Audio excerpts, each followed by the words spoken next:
we're back with one of these dump things. This is a TP38.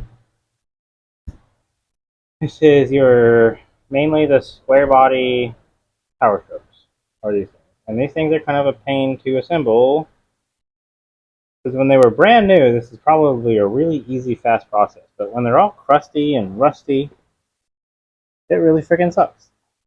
So I already have the center all put together-ish. You can't put a torque wrench on these. Well, you can make a socket, you could, but it's easier if you just do it this way. You put the top on. So actually, let's put an anti-seize this area. So you gotta assemble them in sections. And it makes kind of lining them up sometimes. It's kind of a pain. Not as too bad on like the factory wheels. Uh, but line up the billet wheels can sometimes be a total pain. I could put the microwave on this. So to do these things, you have to put them together in stages. Also, they only go together one way, so you can't clock them. The only idea, well, you'd have to slot these out to make them fit, and I don't think that's a very viable option. I think you'd be better off just buying something that works better. Gotta put these in, then we're gonna carefully tighten these down to seat it in here. The heat shields always get stuck to these things, but that's not too big of a deal. This unit's been a freaking. It's been a. Oh, crap. I forgot to fix that. It's been a thing, just like now. I forgot I needed to drill this out really fast because I had to braze this back together. Let me get a drill bit. I will be right back. I gotta fix this. Okay, so I think we're okay. I'm going to just make sure, though, by putting these ones in first. Make sure they thread in.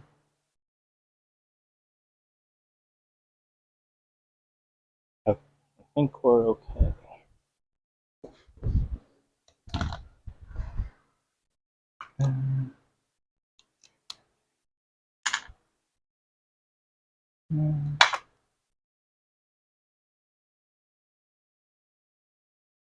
Yes. Okay.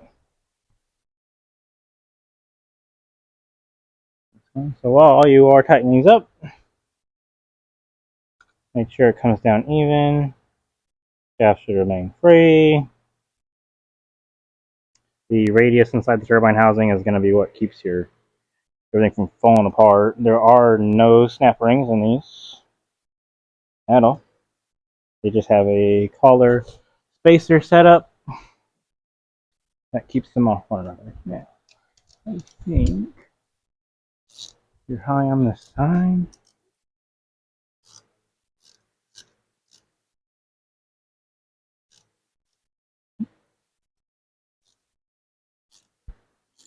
These only go one way. You cannot put them. I think the backing plate you can actually put on upside down, but not recommended because that holds your express collar in line with the oil feed port. So these 4 holes here are offset. The ones at the top are closer together than the ones at the bottom. So you literally cannot put it in upside down. This thing is designed to be put together on an assembly line with lower skilled labor as fast as possible. I mean, that's the idea of a business, or those businesses at least. Get a torque wrench. These are M8 bolts, so torque spec for M8 is usually 18 foot-pounds base. These things tend to come loose, so I'm going to do 300, but I'm going to feel it out. If it feels kind of funny, then I'm going to go back to About 260. There we go. 300. 25 foot-pounds.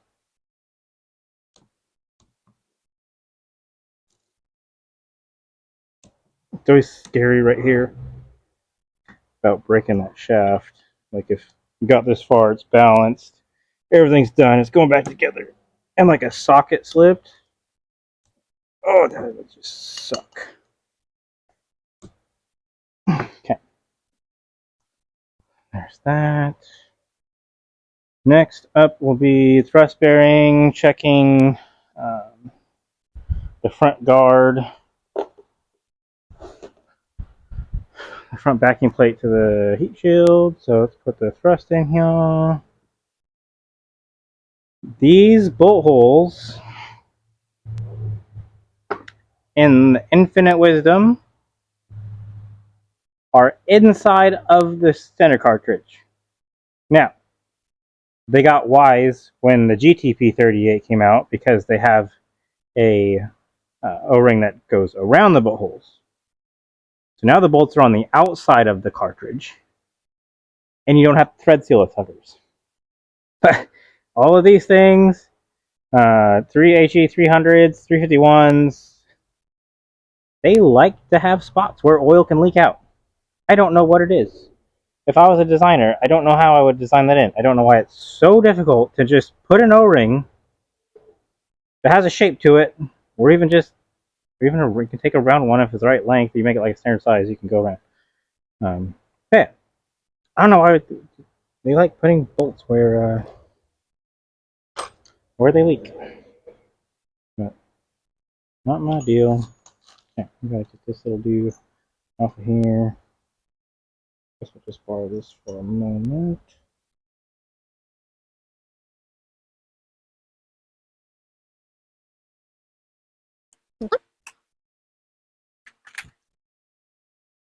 Don't go too wild on the goo on here because shoot.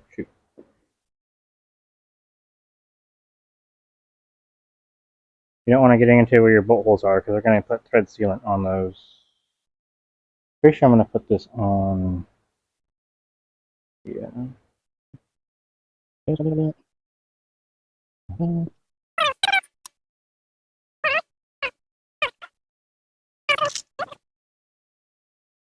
So this will do her. I like to put assembly grease on these so they kind of stay. It will kind of look like it's leaking. Can look like it's leaking some oil. It's not. It's just the assembly grease warming up, leaking off. But it kind of helps hold this thing in place for you while you're doing it.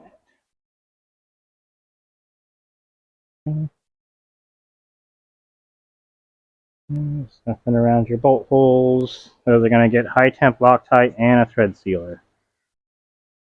That makes sure that when they go use this thing, it doesn't leak oil. Because remember, Infinite Wisdom breeds bolts that are inside of O-rings.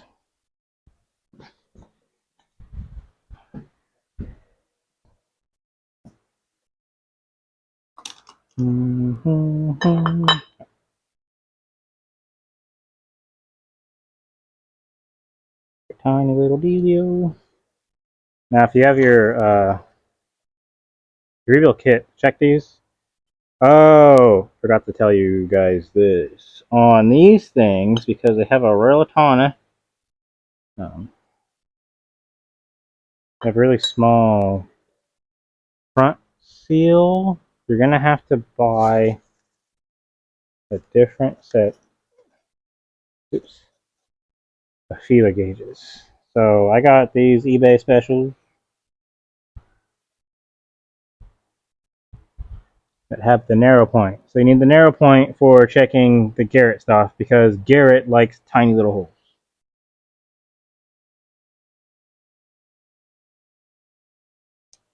Go find.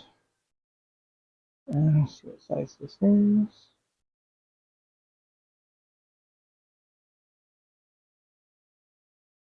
So this charger, all original, all factory.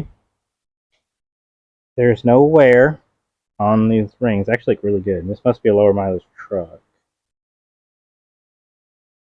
It has a 009 rear ring gap. 6 too big, 4 too small. So we got a 0.05 inch front gap, so 0.13 millimeter front gap, and a 0.23 millimeter rear gap. This is all OEM.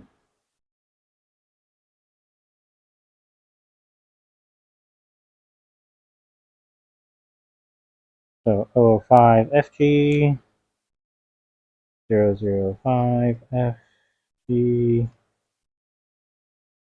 All this RTV on here is absolutely great, because I never made O-rings for these things. Why not?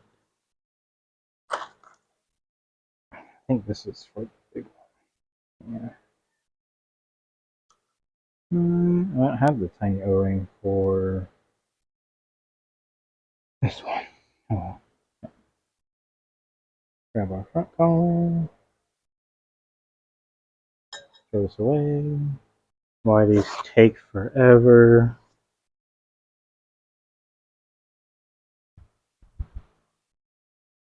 I mean, I don't know if the term forever is like the right term. I more like the term they take the appropriate amount of time to do it correctly, but that still makes people annoyed because it takes too long.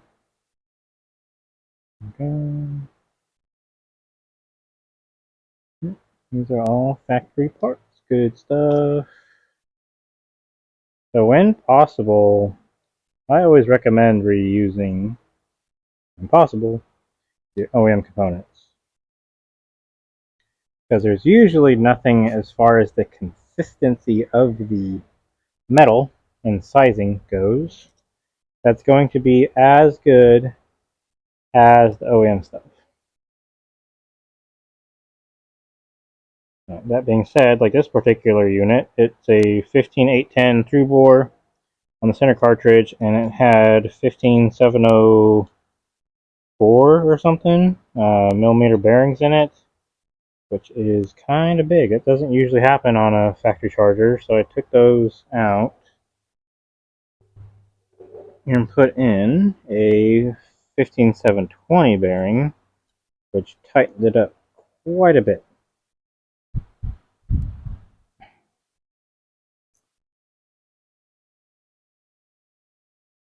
Making for a much happier turbo. So on these things, if you're ever curious, the little arrow deal, it's like an arrow facing up. So the dot's the top, the arrow's the bottom.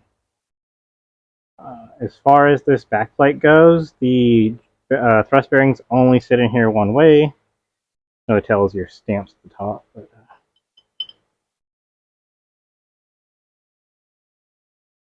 here we go. So that's there. Put a little goo on here.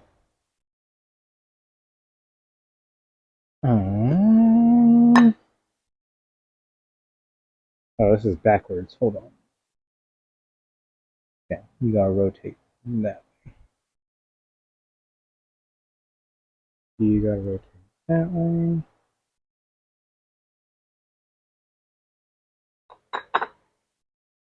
And get some more grease. Oop. We're getting a bit slippery. Here we go.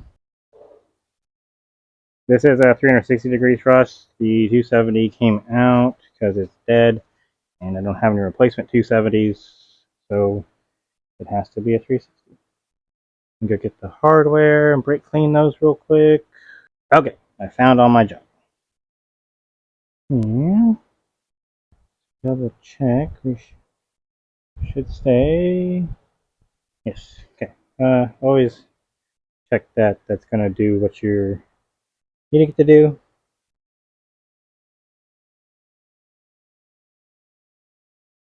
Yeah, that's correct. Everything's correct. Oh, your arrow to the top, over. Hmm. Oh,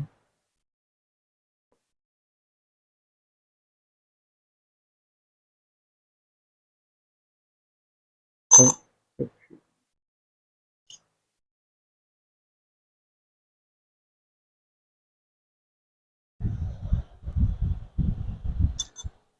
just that away. Yep.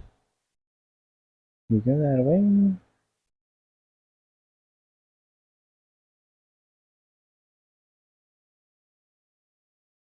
No oil inside nothing. So thrust bearing just fell down in there. Just I don't know how it goes.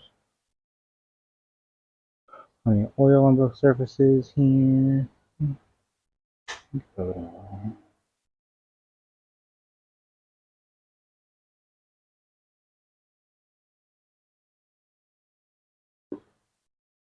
In case someone wants to spin it around extra.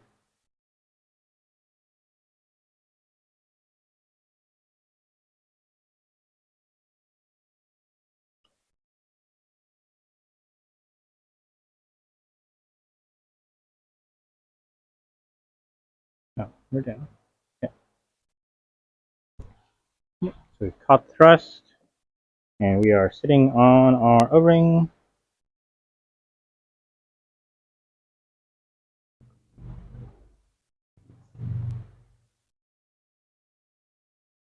Bolts. Now here's how I like to do this. This kind of takes forever. I've never had any issues. Duramax stuff's the same way. It's got Permatex, high temp thread sealant. Uh,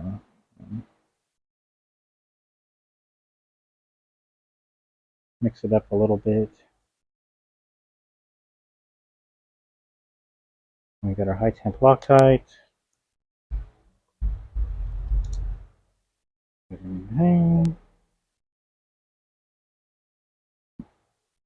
Just a little bit on there. I just put a little bit of that around the base.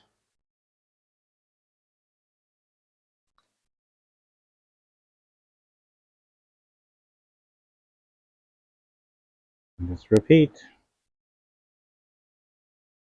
Go on the bottom. Never use the original hardware when you can.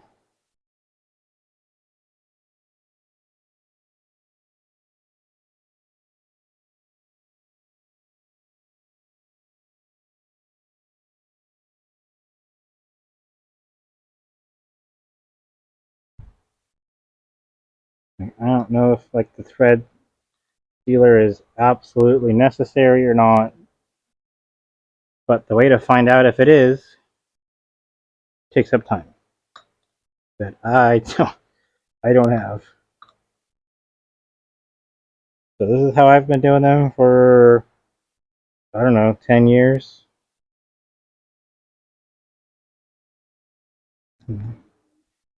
Never had a problem.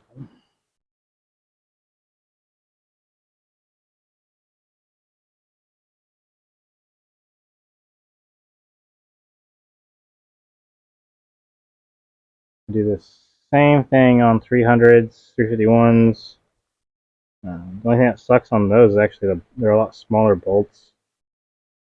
So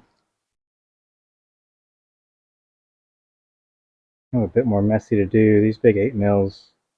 Like Garrett designed these turbochargers for the Duramax and the Powerstroke, like Cummins designed the 5.9. Like the thing's put together with 8mm bolts.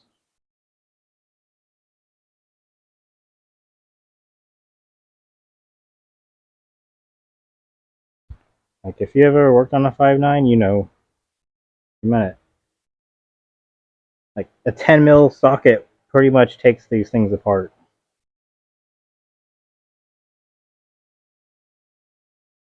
So, you know, like backing plates though and stuff on these. never like 100% sure if how good the machining is on some of those aftermarket ones. I always worry sometimes that they don't center up just right. The factory stuff centers up really nice.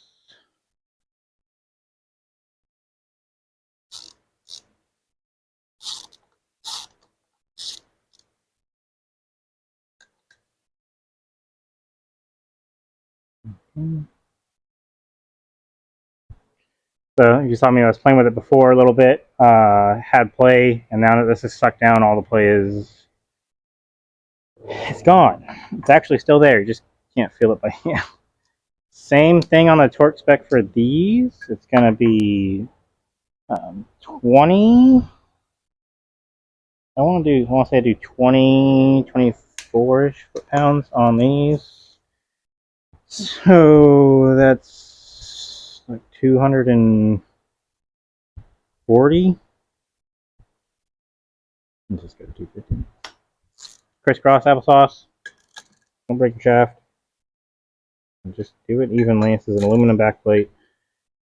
It is against the flat of the rear. I don't want to warp anything.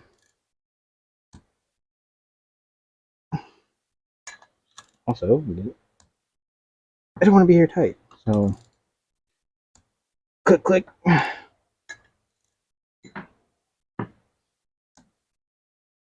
Click, click.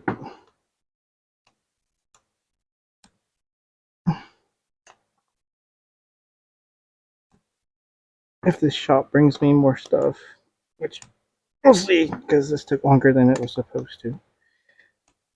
At least it'll be a new stuff and not the same one. That's the goal.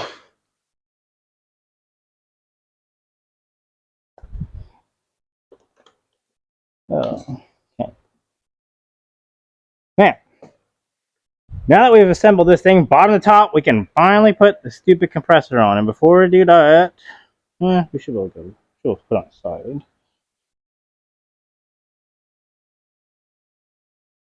That's free. Happy as can be. I like to turn these upside down because they'll leak oil everywhere. Okay. This does not want to cooperate today, does it? Maybe we can stand it on its old compressor.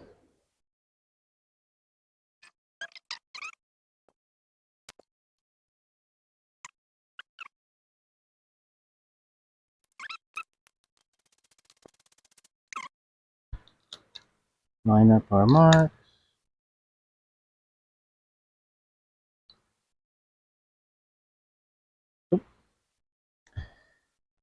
They're both even number blade count, so none of the blades actually lined up with one another. The marks are just on there on this one on the front for show. The marks actually matter is on the face here, and I made a lot of extra ones just to make sure. But look at that. Oh, that's nice and tight. Got that good spin. And now we're ready to go to the cover. This thing can go back up on its tail. Now, yeah, I'm pretty sure the cover is not universal, or it is universal on these four. I think. I could be wrong. I don't think they put one. Or I think this one's in an odd spot, so it can only go on one way. That's next. All right, so cover is going on. Thing's kind of getting tall now. So one thing I did learn the hard way with these, don't anti-seize them. If you anti-seize these bolts, it will strip out the cover. Yeah, let me just check. I'm pretty sure you can only, I mean, this looks completely wrong anyways, but I'm pretty sure. Oh, you can. So you can put this on whatever way you want. Yeah, I am pretty sure it goes this way.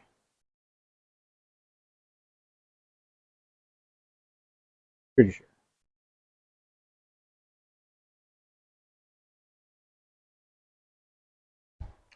I might actually have to go look at a picture really quick. Okay, we're good now. I did have it a bolt section off. But now we're legal again. No. These, I don't anti-seize. Just put them in, snug them up. I anti-seize these one time. I used to, actually. Just anti-seize all of them, and then I stripped out one, and it needed to be done that day. And ever since then, I just don't do it. They don't have it. They didn't come with it. And they might have had some engine oil on them, but even still, I'd be kind of careful about that.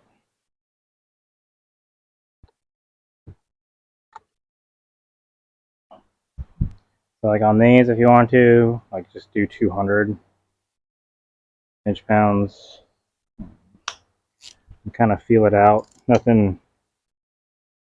I guess we get a Loctite, but they should be fine. A lot of friction with this aluminum, and then I crisscross again. I'm technically like a little bit over 200, but I'm just kind of feeling it out. Some people ask me like, what torque spec do you use? Until they feel right. Work with enough 8mm stuff though. See how it goes. Okay, there we go. Always got to finger it before it goes out.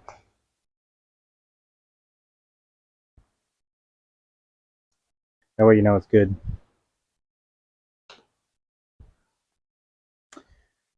I mean, I think all that's left, I got to sonic clean the pedestal thing that these things come with, and then put the EBV valve on it. No idea if it works or not, but that's it. So it's a pretty cool build. I think I talked about it already in the video, but we'll go over it one more time. This is a completely factory unit that came in for leaking oil. Now, why is leaking oil? I'm pretty sure it was vibrating excessively, because as soon as I went to like snug up the old compressor wheel, it pulled the threads right out of it. And it has like some interesting markings on the bottom, which kind of leads me to believe this thing's been like shaken a little bit, because wheel damage like this wouldn't cause it to be so out of balance that it causes issues. But if it's not tight like it's supposed to be, you can get some real weird stuff going on. Because the rigidity of the shaft isn't going to be kind of what it's supposed to do. That clamp load is turns these surfaces into your like technical thickness of the shaft, like theoretically. So then pulled out the journals that were in it. One, they're kind of beat up. Looks like it's had something go through it, both thrust damage and journal bearing scarring. Thrust was out of spec as far as the call out goes. You could feel it. You can feel a thrust. It has too much thrust, except for ball bearings. They're weird. So to go over it again, we had a 15810 through bore. Had 15704 bearings. Pulled those. Put 15720s in. That took my cold total clearance from 0.105 down to 0.09, which is good. Split that in half for your like the known clearance. The thrust bearing, I don't know what it started off as. Enough you can feel, usually too much. It is now not feelable, and we're down to a... Where did I write that down at?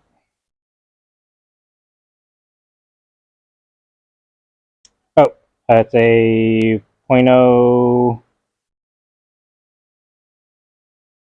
Where did I put it? It's got to be in black. Oh, it's right here. All right. It is 0.0495 total. So you divide that by... no, it's 0.0495 per side, which is fine. It's acceptable. It'll go away when it gets warm. It went from a 270 to a 360 thrust. The ID clearance cold is the same as it was originally, which is 0.0149, 0.015. Garrett likes that number. Front ring gap, factory 0.005. Rear ring gap, factory 0.009 of an inch, not millimeter. And I think that's everything. I mean, this thing should be good to go. I just got to keep on going and finish putting it together. So, thank you. Have a good one. Bye.